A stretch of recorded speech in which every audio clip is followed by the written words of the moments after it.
আসসালামু আলাইকুম। বিসিএসে ঘরে বসে খুব ভালো একটি প্রস্তুতি নেওয়ার জন্য আমি প্রতিদিন পড়া রুটিন শেয়ার করছি। আজ সন্ধ্যা থেকে কোন পড়াগুলো আপনি পড়বেন আমি সেই টপিকসগুলোই আজকে ভিডিওতে বলবো। আমার ভিডিওটি ভালো লাগলে আমার ভিডিওতে লাইক দিয়ে প্লিজ চ্যানেলটা সাবস্ক্রাইব করবেন। আর যদি মনে করেন আমার ভিডিওটি দেখলে অনেকেই উপকৃত হবে তাহলে অবশ্যই আমার ভিডিওটি শেয়ার করবেন। বিসিএসে আধুনিক যুগ থেকে 15টি প্রশ্ন আসে। এর মধ্যে 7 থেকে 8টি প্রশ্ন আসে পিএসসির নির্ধারিত 11 জন কবি ও সাহিত্যিক থেকে।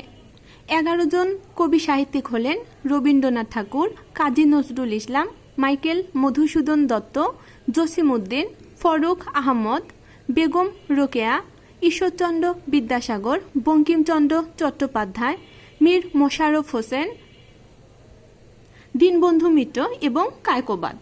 আধুনিক যুগে অনেক কবি সাহিত্যিক আছে। এর মধ্যে এই 11 জন কবি সাহিত্যিক থেকে 7 থেকে 8টি প্রশ্ন প্রতি বছর বিসিএস পরীক্ষাতে হয়। 15-র মধ্যে 7 থেকে 8টি প্রশ্ন কমন পাওয়া মানে অনেক বিশাল কিছু।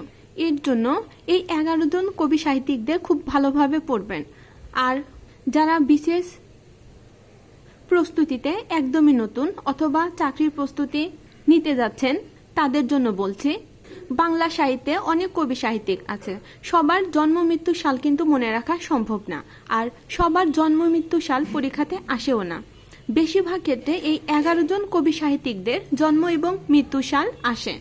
আরও অন্যান্যদেরও আসতে পারে, কিন্তু এই 11 জনই বেশি গুরুত্বপূর্ণ। কোনটা আসবে এটা তো আর আপনি জানেন না। এর জন্য এই 11 জন কবি সাহিত্যিকদের জন্ম মৃত্যু সাল খুব ভালোভাবে মুখস্থ করবেন। এই 11 জনের বাইরে আর কারো জন্ম মৃত্যু সাল মুখস্থ করার কোনো দরকার নেই, কারণ আপনি যদি মুখস্থ করতে যান তাহলে সমুদ্রের ভিতর একটা মাছ খুঁজতে ঠিক যতটা পরিশ্রম করতে হয় আপনাকে ঠিক ততটা পরিশ্রম করতে হবে। তারপরও আপনি কমন পাবেন কিনা এটা সন্দেহ। আর পরীক্ষায় যদি আসে তাহলে এই 11 জন কবি সাহিত্যিক থেকেই জন্ম মৃত্যু সাল আসার সম্ভাবনা বেশি।